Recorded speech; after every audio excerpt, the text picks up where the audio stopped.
বাবুদের ডাল কুকুরে হাবুদের ডাল কুকুরে শিকি বাস করলে তারা বলি থাম একটু দাঁড়া কুকুরের ওই গাছে না লিচুরের গাছ আছে না পুতানা আসতে গিয়ে এক বড় কাস্তে নিয়ে কাছে যেই চড়েছি ছোট এক ডাল ধরেছি ও বাবা মরাত করে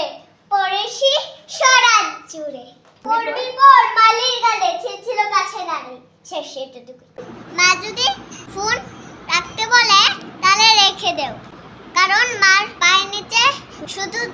বেহেস না জুতাও থাকে লিখেছে লুৎফর রহমান ইটা হ্যালো এটা কি বাবার অফিস আমি বাবার মেয়ে যাক তাহলে এক চান্সে গেলাম তোমায় পেয়ে আমি তোমার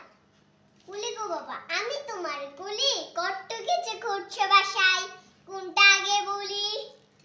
কাল বিকেলে আমার সঙ্গে কথা বললো হাস বাবা কেন করছে না কেউ এই কথা বিশ্বাস হাসটা আমায় বললো তার অনেক দিনের শখ চাই যে একটা নতুন জামা টুকটুকে লাল ফ্রক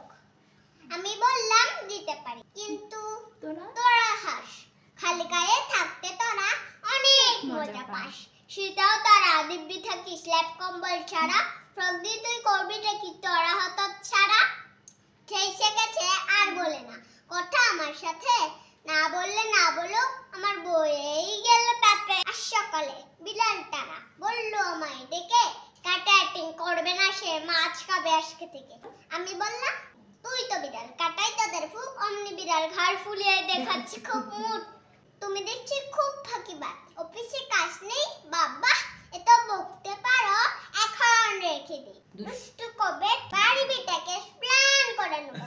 ওমা আমার লেট হচ্ছে তো এখন তবে রাখি তোমার মতো এমন বাবা আর একটু কারণ নাই বাবা তুমি লক্ষ্মী ছেলে good bye good bye good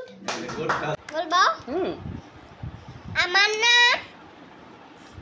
আসসালামু আলাইকুম আমার নাম ফাইনা আহমেদ প্রিয়ন্তি আমি একটি কবিতা বলবো তার নাম ফাইনা আহমেদ প্রিয়ন্তি হ্যাঁ ওই আমি কি গজল বলতাছি নাকি কবিতা বলতাছি যেইটা বলো সেটাই হবে ওরে বাবারে কুরআন মধুর বাণী আমি যখন শুনি আমার মন ভরে যায় শুনো মুমিন মুসলমান পড়ে দেখো না কুরআন কত শান্তি পাওয়া যায় ধন্যবাদ বলতে হয় না ধন্যবাদ আল্লাহু লা ইলাহা ইল্লা হুয়াল কাইয়ুম লা তাকুজুহু সিনাতাও ওয়ালা নাওম লাহু মা ফিস সামাওয়াতি ওয়া লা ইয়াউদুহু হিফযুহুমা ওয়া হুয়াল আলিয়্যুল আযীম। আর পারি না।